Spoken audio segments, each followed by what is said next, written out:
Good evening and welcome to Scotland at 7 on Tuesday the 29th of March. My name's Maggie Lennon. We'll start the programme with the headlines from Ukraine on day 34 of the war.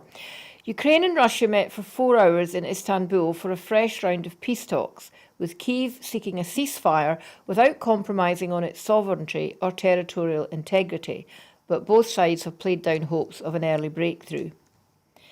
The Turkish President Mr Erdogan opened the talks, the two delegations' first face-to-face meeting in more than 2 weeks, at a palace in Istanbul, urging both sets of negotiators to put an end to this tragedy. The Russian oligarch Roman Abramovich was in attendance, and talks started with a cold welcome and no handshake. The International Committee of the Red Cross called on Ukraine and Russia to reach a clear agreement for the safe evacuation of civilians from the besieged southern Ukrainian city of Mariupol and the other places as vital supplies run out.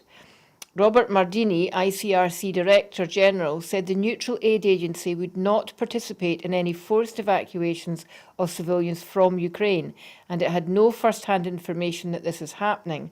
He also said that there was a disinformation campaign against the ICRC on social media. Ukraine hopes to open 3 humanitarian corridors to evacuate citizens from besieged towns and cities today, Deputy Prime Minister Irina Vereshchuk said. The main government building in Milakov in Ukraine has been struck and damaged by a missile strike. There are no reports of fatalities, but 8 people are said to be trapped under the rubble. Russia's defence ministry has claimed it has destroyed a major fuel depot in Ukraine's Rivne region. The UK's Ministry of Defence released its latest intelligence report on the situation unfolding in Ukraine, claiming Ukrainian forces are continuing to conduct localised counterattacks outside Kyiv. Ukraine's military also released its latest operational report, and at 6 o'clock this morning, it appears to corroborate with British intelligence, claiming its forces carried out successful counterattacks in some directions. Ukraine's President Volodymyr Zelensky urged for sanctions packages to be effective and substantial, and called for countries to keep supplying weapons to Ukraine. Ukrainians should not die just because someone cannot find enough courage to hand over the necessary weapons to Ukraine, he said. Fear always makes you an accomplice. Ukraine's Foreign Ministry, Dmitry Kuleba, has tweeted to call upon states around the world to criminalise the use of the Z symbol as a way to publicly support Russia's war of aggression. Finland's security service says it expects neighbouring Russia to mount a campaign of disinformation over the coming months to influence the Nordic nations' debate over joining NATO. And the Russian Foreign Ministry is summoning ambassadors from the Baltic states to announce the expulsion of diplomats. I'm joined down the line tonight by Broadcasting Scotland regular Peter Curran, who described himself, not my words, as an old man with a big mouth. So welcome, Peter. Let's see what you can turn your big mouth to tonight. Are you well? As well as an old man can be. Okay. Before we get to the first main story, I'm interested in that comment by Zelensky that fear always makes you an accomplice. Do you think that's a fair comment to and a fair criticism to point at the West? Well, no, I don't. I understand, as we all do, Zelensky's position, how he must feel. And I have great admiration for the man. I mean, if ever anybody rose to the challenge that he probably never expected in his lifetime or his career, it's Zelensky. But he's suffering from something, in a sense, that the whole of the world is suffering from. They're trying to analyse this war in terms of a 19th or a 20th century war. Atomic weapons have changed the whole nature of strategy in viewing it. And he's part of this assumption, they just do not realize that we cannot play the games that we used to. Clausewitz and all his dictums on total war became academic when weapons of mass destruction came along. you cannot gamble with the prospect of extinction of the species virtually. And his constant calls for a no-fly zone, he manages, and I understand why the pressure's on the man, he manages at one and the same time to make an impassioned appeal to help him to stop the killing and murder of men, women, and children. And he's asking for a solution which would guarantee not only the extinction of the whole of the world, but the whole of Ukraine. Yeah, I think that's true, but there's a suggestion that he knows that that's the case, but it's been a strategic decision he's taken to make those demands, because he's now able, that's what's giving him the leeway to save face and say, well, we can't possibly join NATO now. They wouldn't let us in because they wouldn't comply with our request. So I think he knows that they can't, because he's not stupid, but it's allowing him to make that concession, which might be one of the crucial concessions needed in order to stop the war. So there's been a little bit of development in a potential pathway to peace today. Russia promised to scale down military operations around Kyiv and northern Ukraine as a confidence-building step in the most tangible sign yet of progress towards negotiating an end to the war. During talks at a palace in Istanbul, Ukraine, for its part, proposed adopting neutral status in the most detailed formula yet for a potential settlement to the 5-week conflict. Moscow's February the 24th invasion has been halted on most fronts by strong resistance, with Ukrainians recapturing territory even as civilians are trapped in besieged cities. In order to increase mutual trust and create the necessary conditions for further negotiations and achieving the ultimate goal of agreeing and signing an agreement, a decision was made to radically, by a large margin, reduce military activity in the Kyiv and Chernihiv directions, Russian Deputy Defence Minister Alexander Fomin told reporters. He made no mention of other areas that have seen heavy fighting, including around Mariupol in the southeast, Sumy and Kharkiv in the east, and Kherson and Mykolaiv in the south.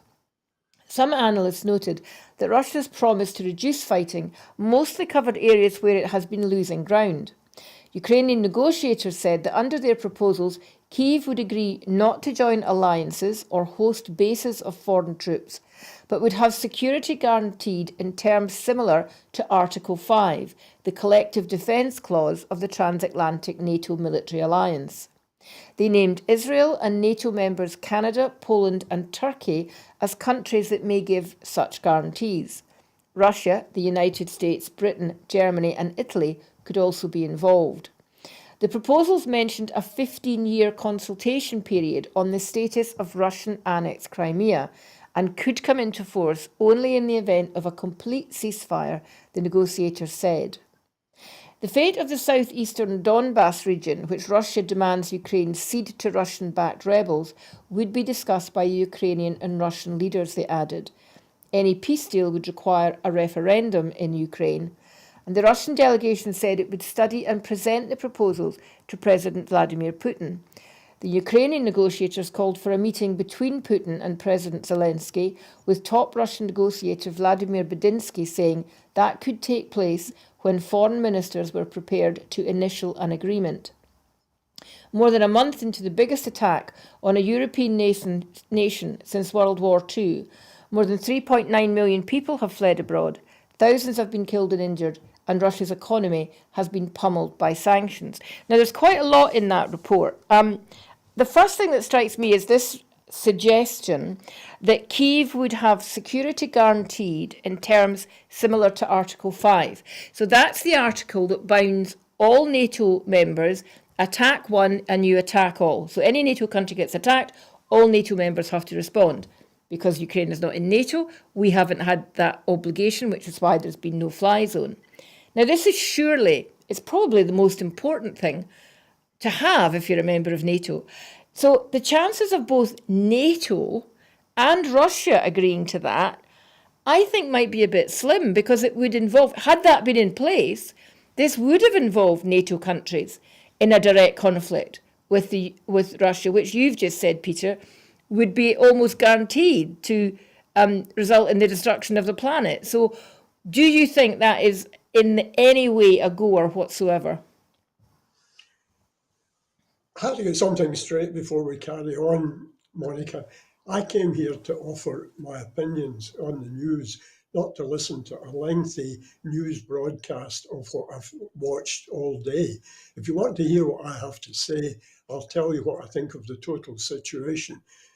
Yes, but for viewers who maybe haven't been watching the news, they need to know what the latest headlines are. And we do this every night, Peter. We tell people Yeah, what the headlines are and we introduce the stories because not everyone is as well versed as you, possibly. So I do I want to think, know what you want I to say, think and I'll I've asked say, you a key question. I think I'll say good night at this time. Bye, Linda. Oh, well, I'm sorry about that. I didn't think it was a particularly long report. I do think it did cover the main things. And the other questions I was going to ask Peter before he has left was, A, was that a likely thing that NATO was going to agree to? It does seem like it's the biggest breakthrough yet. It is key and crucial, but if neither side are going to agree, then it's kind of pointless. The other thing was, if it is the case that Russia's promise to reduce fighting is mostly in areas covered where it's been losing ground, is that a genuine opportunity or is it just a face-saving action?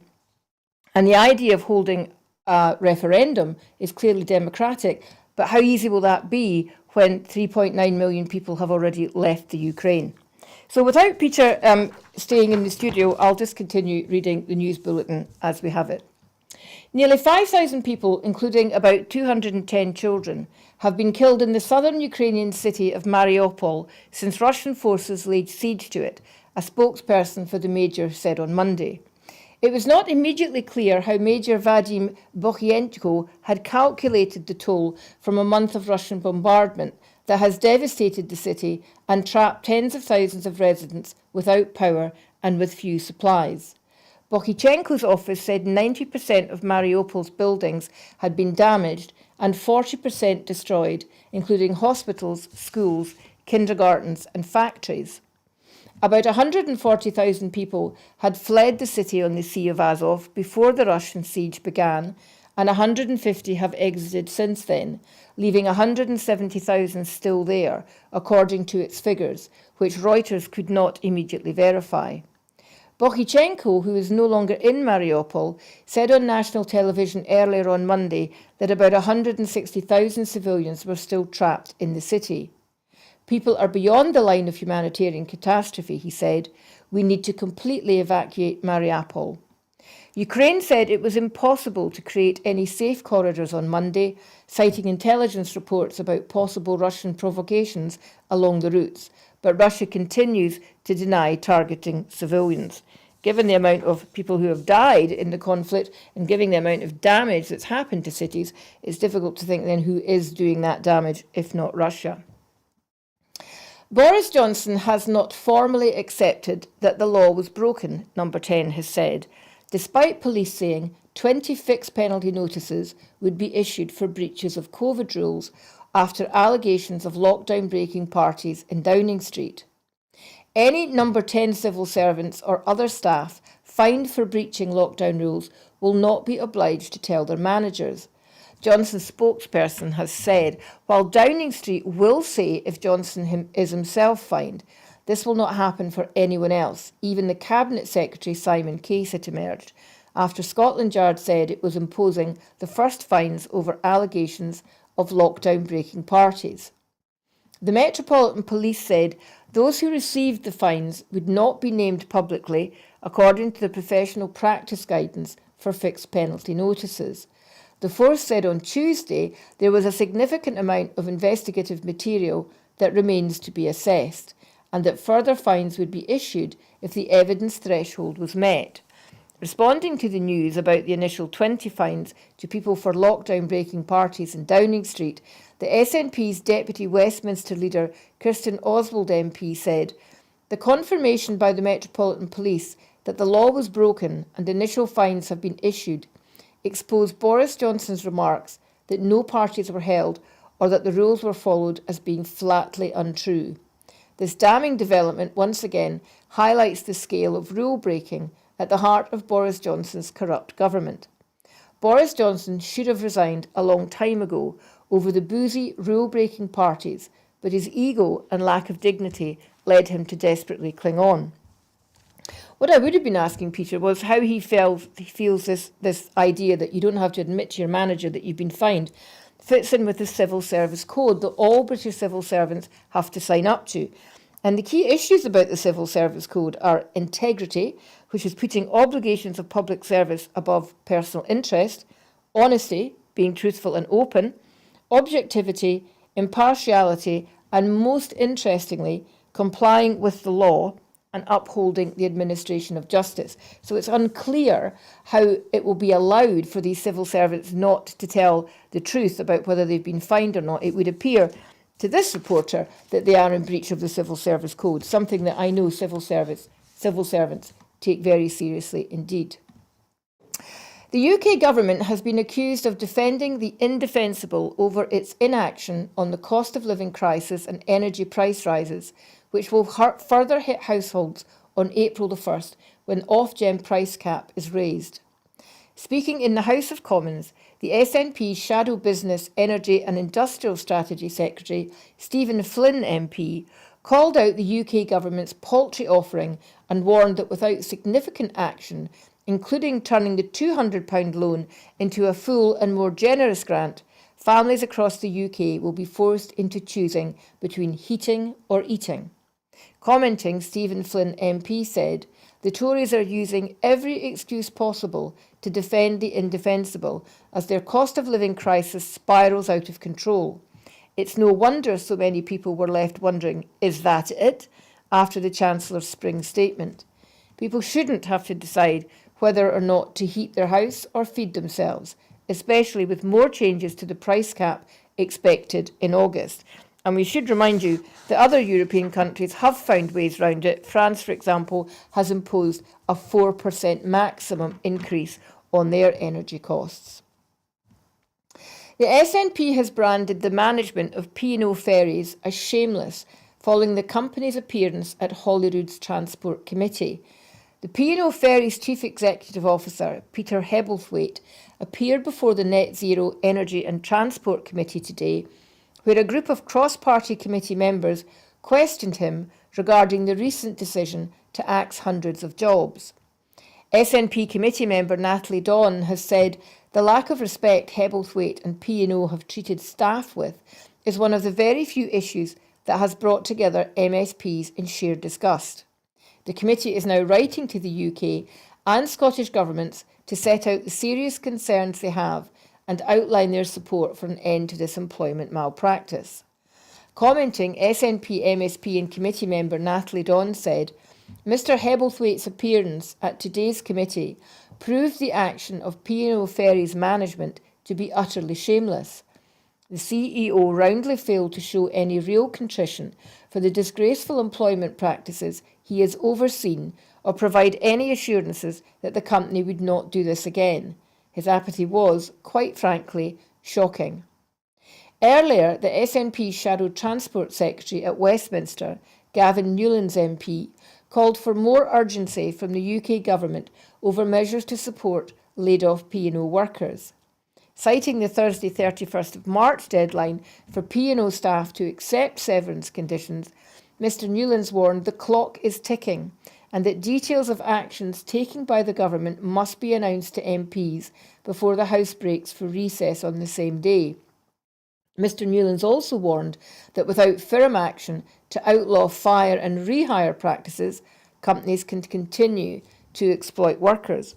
Obviously, one thing that has happened is the Transport Secretary had written to P&O to say that unless they changed their mind and they reinstated the 800 workers and called off the 31st of March deadline, the new laws that the government say that they will bring in order to make sure that companies like P&O must pay the national minimum wage would effectively mean they would have to rehire them anyway. There would be no financial benefit not to.